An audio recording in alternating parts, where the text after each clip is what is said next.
Hello, everybody. Mike here, and welcome to the gaming news of the week that you probably missed. And starting off with a bit of bad news, but the rest is pretty good. We got Dead Space 4 getting rejected. So EA says no to Dead Space 4, despite Glenn Schofield, the creator of Dead Space, approaching EA along with two other developers from the original game to pitch a fourth installment. And these three gentlemen, try to have some good discussions with EA that took place earlier this year. And interviews revealed that they attempted to pitch this, try to get the company to, greenlight it, but they did not. And Glenn talks about how we didn't get very far. They just said no, that they weren't interested at the moment. They appreciate it, blah, blah, blah, blah, blah. They know their numbers and what they need to deliver, Schofield explained as well. So, yeah, it sounds like because of how Dead Space 1 Remake didn't perform the way EA wanted to in terms of sales, even though it still sold very well overall, it's not going to get Dead Space 4. This is also another reason why we're not going to get a Dead Space 2 remake or even a Dead Space 3 remake, even though Dead Space 3 remake was sort of in the production phases by Motive a while ago, and Motive tried to get EA higher ups to greenlight it, and they're like, no. And there's reports suggesting back in April that Dead Space as a franchise was on hold after the sales of the remake, which was released back in January 2023. And it just flat out sucks. Like, we can't get game devs, especially these AAA companies like EA, Sony, etc., to just make games for the players. Like, even if they don't sell well, because they got too many, other people they got to satisfy, from investors, shareholders, etc. And it's like, man, I wish people, and I mean, don't get me wrong, there are people that still make games just to make games, even if they don't sell well, because they're passionate about it. They want to make a good game in their mind, things like that. And there are some really good games out there that may not sell large numbers, but are fantastic games or hidden gems or cult classics, things like that.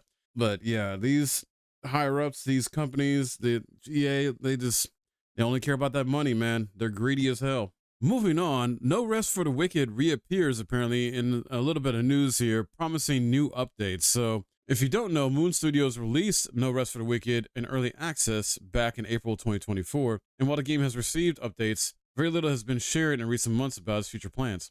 Given the game's remarkable quality, many expect its official release date for PS5, Xbox Series X and S, and PC to be announced in 2025. However, though, nothing had been mentioned, at least until now. Moon Studios has spoken up. So on their Twitter, they talk about, to our Wicked fans, as 2024 is coming to a close, we want to take the time to thank you for joining us on our journey with No Rest for the Wicked. This has been a huge year for all of us at Moon Studios. And essentially, they talk about in this tweet what they've already released already for the game, some quality of life improvements, a Crucible update, and they're working hard on the Breach, which is going to be in their next big update as far as content and feature updates. So they'll be kicking off 2025 with a new announcement in January, and we as players can expect better and more frequent communication from the devs basically throughout the year. And they thank the fans and wish everybody a happy holiday. So not much really from this, just promising new updates and hopefully exciting stuff. Maybe we get a release date for 2025 as well.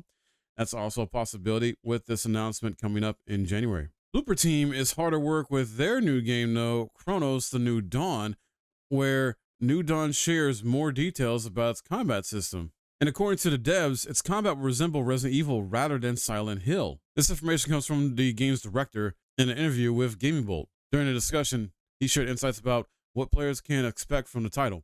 It seems that the combat system will diverge from the experience offered in Silent Hill and lean more toward what is seen in recent Resident Evil remakes. These initial details have already piqued the interest of horror game enthusiasts eager to get their hands on this upcoming title. The game director states that in terms of combat, Cronos is more like Resident Evil than Silent Hill.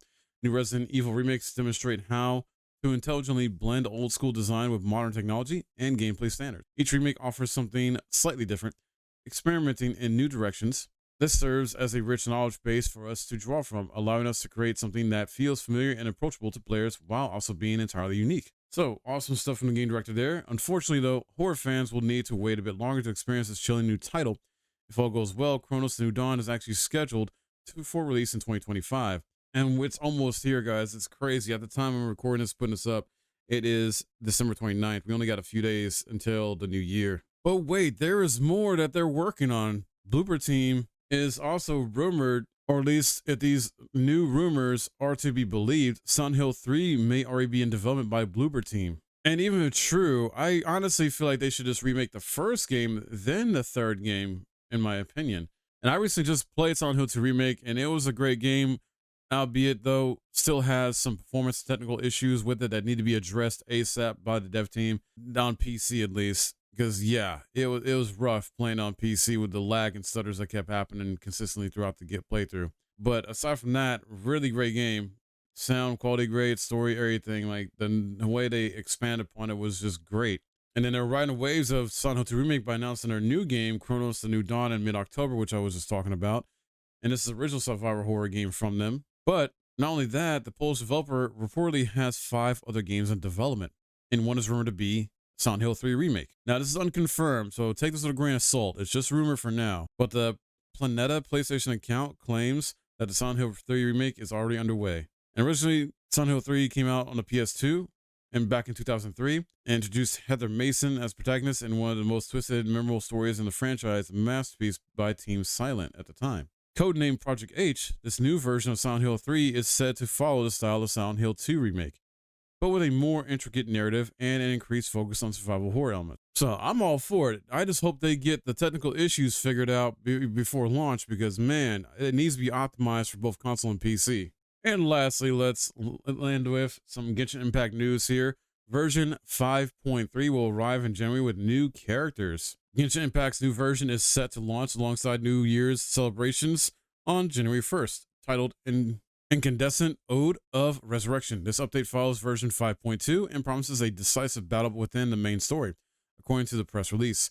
Players can expect new characters, limited time game modes, bosses, and generous rewards that go beyond the usual Primogem. The story continues with Act 5 of the Nation Arcana quest, where Mavuika and the Traveler will face the Abyss in a decisive battle. This also marks the moment when the Traveler unlocks the Pyro element. Mavuika, the Pyro Archon, is one of the new characters. She can use her pyrocycle for explosions and combat. Another new addition is Silale, who provides shields for teammates while dealing cryo damage. Lan Yan offers a adaptive elemental shield that can be deployed in battle. These characters and more will help players take on the new boss Hermetic Spiritist Ascetic and the weekly boss Corroded Lord of Primordial Flame. As usual during this season, the Lantern Rite event returns with a new story, minigames, and rewards, including the festive outfit Joyous Gathering. And then, speaking of minigames, the musical gameplay mode becomes permanent. There's also new optimizations aimed at enhancing gameplay convenience, such as the updated enhancement guide, boss respawn times reduced to 5 seconds, the artifact inventory limit increased to 2100 as well. Players can claim the following rewards here, starting January 1st to get 1600 Primogems, a new glider, intertwined fate, 10 of those from day you log in, a free 4-star character, and a new Jingling outfit. Awesome stuff there, guys. And it's free to play on PC and console. Well, I believe it's on Xbox now, too. I think they brought the Xbox as well as on PlayStation. But yeah, free to play, guys, and getting consistent updates. A lot of fun if you're into these type of style games. And that's all I got for you today. What do you think about this, guys? Are you sad about no Dead Space 4 happening? Are you looking forward to the update announcement from No Rest for Wicked Devs if we get a release date for that in 2025? Also, what Blooper Team's cooking, the possible Silent Hill 3 Remake being in development, as well as they're trying to, get their new game Cronos: The New Dawn out in 2025. Are you excited about that being more akin to like a Resident Evil remake style of gameplay? Let me know your thoughts in the comments below. Sound off. If you enjoyed this video and found it helpful, hit that like, subscribe if you're new. My name's Mike, and I'll see you in the next video.